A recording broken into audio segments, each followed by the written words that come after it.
नमस्कार दोस्तों, स्वागत है आपका स्टडी फॉर सिविल सर्विसेज में। देखिए, स्टडी फॉर सिविल सर्विसेज के छात्र हैं तो ये वाला टेलीग्राम जरूर ज्वाइन करके रखिए। यूट्यूब चैनल में हमारे साथ है तो भी ये वाला टेलीग्राम ज्वाइन करना बहुत ज्यादा जरूरी है। सारे नोटिफिकेशन, सारे अपडेट, सारे मोस्ट इंपोर्टेंट पिक्स, सारा रिवीजन सब कुछ यहाँ पे बताया जाता है। देखिए, ये हमारा एससीएस डेली क्विज चैनल है, इसमें डेली क्विज होती है, बिल्कुल फ्री में, इसको जरूर ज्वाइन कर लीजिएगा। ये हमारा इंस्टाग्राम का पेज है, इसको जरूर फॉलो कर लीजिएगा। Study for civil dot services करके अगर आप इंस्टाग्राम में सर्च करेंगे तो आपको मिल जाएगा। वीडियो के डिस्क्रिप्शन में इसकी लिंक दी हुई। इसमें आप स्टोरी सेक्शन जरूर देखते रहा करिए, प्लस इसमें हाईलाइट्स आते रहते हैं और प्लस पोस्ट आती रहती है, इनको जरूर फॉलो करते रहिए। नमस्कार दोस्तों, स्वागत है आपका स्टडी फॉर सिविल सर्विसेज में। उत्तराखंड प्रीलिम्स का जो हमारा एग्जामिनेशन होने वाला है 2021 का, उसी क्विजेस की सीरीज में नेक्स्ट वीडियो लेके आ गए हैं। यहाँ पे भी 50 क्वेश्चन सॉल्व करेंगे। आप इनको अच्छे से सॉल्व करें, लर्न करें, है ना। तो बिना किसी देरी के शुरू करें क्वेश्चन नंबर 1 के साथ।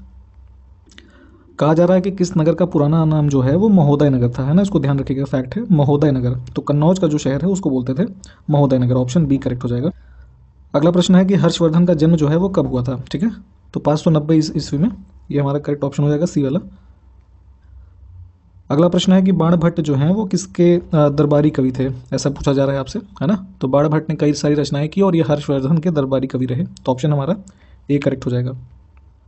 अगला प्रश्न है कि किसने स्वयं को नासिर अमीर उल मुमनिन घोषित किया, ठीक है। तो जैसे कुछ उपाधियां ये धारण कर लेते थे जो मुगल रूलर्स थे या फिर दिल्ली सल्तनत में लोग थे, तो इल्तुतमिश जो था, है ना, उसने अपने आप को नासिर अमीर उल मुमनिन घोषित किया। तो हमारा ऑप्शन जो सी वाला है ये करेक्ट हो जाएगा।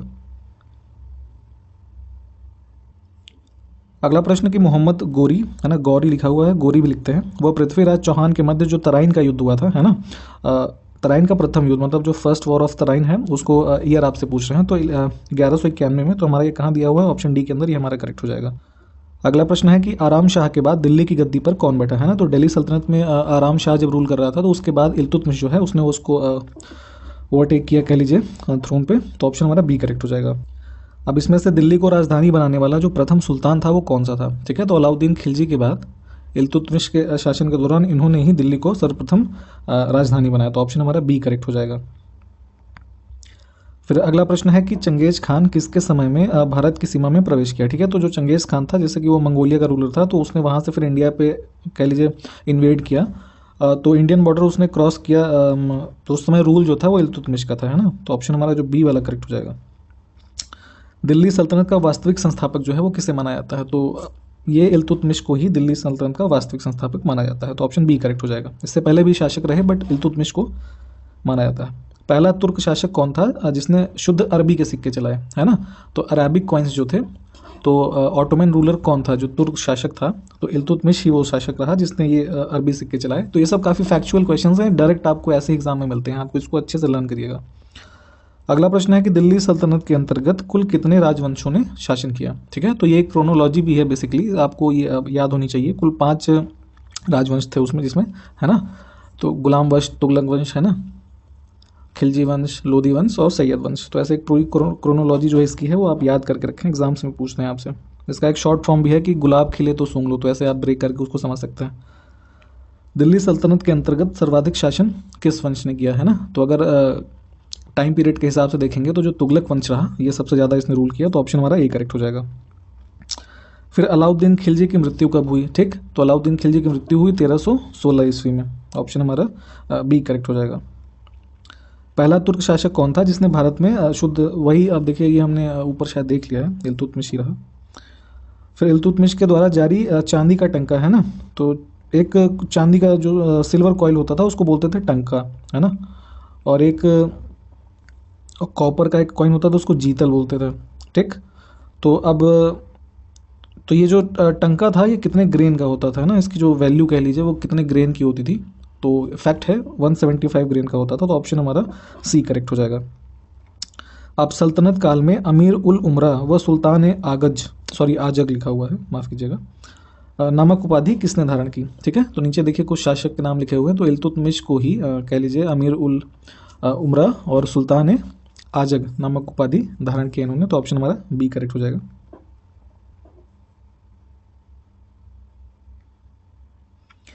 अगला प्रश्न है कि निम्न में से किस जो शासक है उसने सीरी नामक शहर बसाया। तो अगर आप जैसे कि दिल्ली विल्ली में रहे हैं तो आपको पता होगा, या आपने हिस्ट्री पढ़ी है। तो अलाउद्दीन खिलजी जो था उसने ये सीरी नामक शहर बसाया दिल्ली के अंदर। और आज भी कुछ एक एरिया है दिल्ली में जिसको सीरी नाम से जानते हैं। 1526 ईस्वी में दिल्ली के शासक इब्राहिम लोदी को हराकर दिल्ली व आगरा पर अधिकार किया, तो ये इनमें से कौन था? ठीक है, तो 1526 में आपको पता ही है कि बाबर और इब्राहिम लोदी के बीच युद्ध हुआ, तो इब्राहिम लोदी को हराकर दिल्ली व आगरा पर अधिकार बाबर ने किया। तो ऑप्शन हमारा जो बी वाला होगा वो करेक्ट हो जाएगा। अगला प्रश्न है कि इल्तुतमिश के शासनकाल में न्याय चाहने वाले व्यक्ति को कौन सा वस्त्र धारण करना पड़ता था? तो मान लीजिए कोई ऐसे न्याय की गुहार लगाने उसके कोर्ट में जा रहा है, तो उसको लाल वस्त्र पहनना जाना चाहिए। तो ऑप्शन हमारा सी करेक्ट हो जाएगा। इल्तुतमिश ने मदरसा ए मुइज है ना, मदरसा ए मुइज की स्थापना कहाँ पे की? तो ये दिल्ली के अंदर ही मदरसा ए मुइज की स्थापना की गई। तो ऑप्शन हमारा सी करेक्ट हो जाएगा। मलिक एवं सिपा सलार की उपाधि किसने धारण की? ठीक है, तो ये कुतुबुद्दीन ऐबक जो था उसने मलिक और सिपा सलार की उपाधियां धारण की। दो उपाधियां हैं, ध्यान रखिएगा। पहला क्या है? मलिक, और दूसरा सिपा सलार। Option C. अदाब उल हर्ब व अल शुजाता नामक पुस्तक, तो दो पुस्तकें हैं, है ना, अदाब उल हर्ब और अल शुजाता, तो ये किसके द्वारा लिखी गई? तो फ़क्र ए मुदब्बिर, ऑप्शन जो डी में लिखे हुए हैं, इनके द्वारा इन दोनों किताबों की लिखाई की गई। तो ऑप्शन हमारा डी करेक्ट हो जाएगा। इल्तुतमिश की मृत्यु के उपरांत तुरंत बाद दिल्ली मतलब कि सुल्तान की गद्दी पर कौन बैठा? ठीक है, तो इल्तुतमिश की मृत्यु के उपरांत ये कह लीजिए, ये हमारा जो ऑप्शन बी है ना, रकनुद्दीन फिरोज शाह जो थे, इनको दिल्ली की गद्दी बैठाया गया। तो ऑप्शन हमारा बी करेक्ट हो जाएगा। तुर्कान ए चहलगानी का दमन किसने किया है ना? तो तुर्कान ए चहलगानी का दमन बलबन के द्वारा किया गया। तो ऑप्शन हमारा बी करेक्ट हो जाएगा। सल्तनत काल में दक्षिण भारत को जीतने वाला पहला शासक कौन रहा? तो है ना, तो जब सल्तनत काल चल रहा था तो अलाउद्दीन खिलजी ही ऐसा प्रथम शासक हुआ जिसने साउदर्न इंडिया में, जो साउदर्न इंडिया का हमारा पार्ट था, है ना, तो ये वाले एरियाज़ में उसने विजय प्राप्त की। तो ऑप्शन हमारा सी करेक्ट हो जाएगा। अब जलालुद्दीन के बाद सिंहासन पर कौन बैठा? ठीक, तो अलाउद्दीन खिलजी। ऑप्शन हमारा सी करेक्ट हो जाएगा। उलूग खां, जिल्ली इल्लाह और नियाबत उपाधियाँ, ठीक है, तो तीन उपाधियों के यहाँ पे नाम लिखे हुए हैं। तो इन सबको किसने धारण किया? तो पहला ध्यान रखिए क्या है? उलूग खान, दूसरा क्या है? जिल्ली इल्लाह, और तीसरा है नियाबत। तो इन तीनों उपाधियों को धारण करने वाला शासक बलबन रहा। तो ऑप्शन हमारा ए करेक्ट हो जाएगा। सर्वाधिक मंगोलों का आक्रमण किसके समय में हुआ या किसके शासनकाल में हुआ? तो अलाउद्दीन खिलजी के समय ही अगर आप हिस्ट्री में देखेंगे तो सबसे ज़्यादा सर्वाधिक मंगोल आक्रमण हुए। फिर है सिजदा और पैबोस प्रथा जो थी, उसमें ये किसने प्रारंभ की? ठीक है, तो बलबन के द्वारा इन दोनों प्रथाओं को प्रारंभ किया गया। ऐसे कह लीजिए रेस्पेक्ट देने के लिए ये दोनों प्रथाएं जो कह लीजिए रूलर है उसके लिए स्टार्ट किया गया था। अब सल्तनत काल में प्रत्येक वर्ष नवरोज़ मनाने की प्रथा किसने आरंभ की? ठीक है, तो नवरोज़ जैसे जो होता है आज भी मॉडर्न डेज में जो पारसीज होते हैं, है ना, उनका एक फेस्टिवल है। तो ये सल्तनत काल में प्रत्येक वर्ष मतलब किसने ये मनाने की प्रथा आरंभ की? तो बलबन शासक रहा, उसने ये आरंभ किया। Option A. बलबन ने किस साहित्यिक व्यक्ति को संरक्षित किया या संरक्षण दिया? ठीक, तो अमीर हसन और अमीर खुसरो, है ना, इन दोनों को पैट्रनाइज किया बलबन ने। तो ऑप्शन हमारा सी करेक्ट हो जाएगा, अमीर हसन एंड अमीर खुसरो। अलाउद्दीन के 4 मित्रों में कौन शामिल नहीं था? ठीक है, तो जैसे कि अब अलाउद्दीन के ये कुछ मित्र रहे, तो इसमें अलब खां, जफ़र खां, उलूग खां, ठीक है, ये सब उसके मित्र थे। अली बेग जो है यहाँ पे, है ना, he is not considered as the friend of Alauddin. तो ऑप्शन हमारा डी करेक्ट हो जाएगा।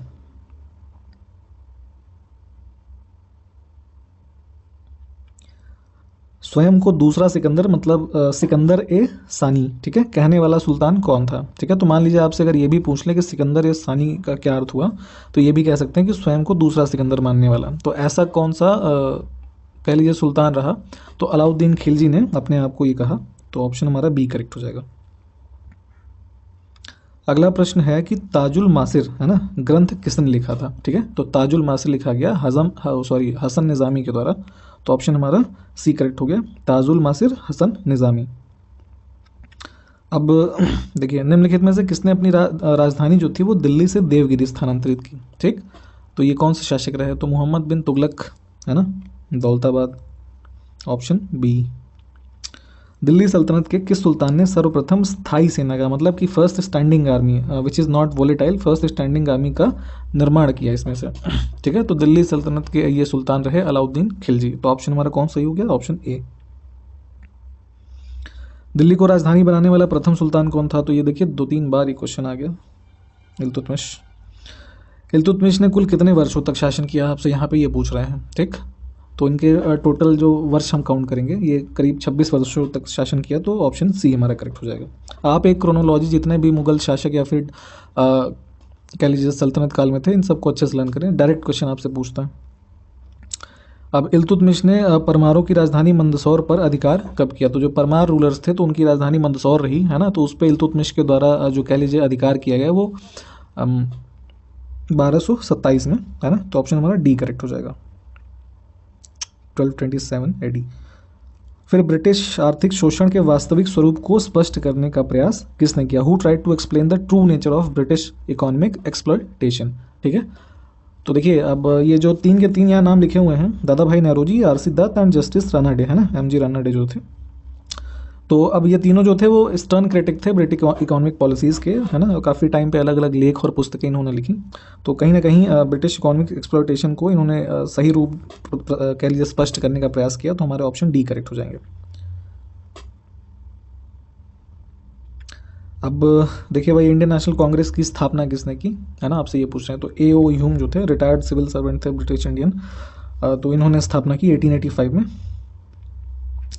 उग्रवाद के 3 प्रमुख स्तंभों में कौन शामिल थे? ठीक है, तो जैसे पता ही है आपको कि सूरत के सेशन में कांग्रेस स्प्लिट हो गई थी 2 पार्ट्स में, तो जो कह लीजिए एक्सट्रीमिस्ट पार्ट हुआ, तो उसमें ये 3 नाम जो हैं, लाला लाजपत राय, बाल गंगाधर तिलक और बिपिन चंद्र पाल, है ना, ये 3 के तीनों रहे। तो ऐसे लाल बाल पाल के शॉर्ट फॉर्म में भी इनको जानते हैं, तो ये तीनों रहे, तो ऑप्शन हमारा डी करेक्ट हो जाएगा।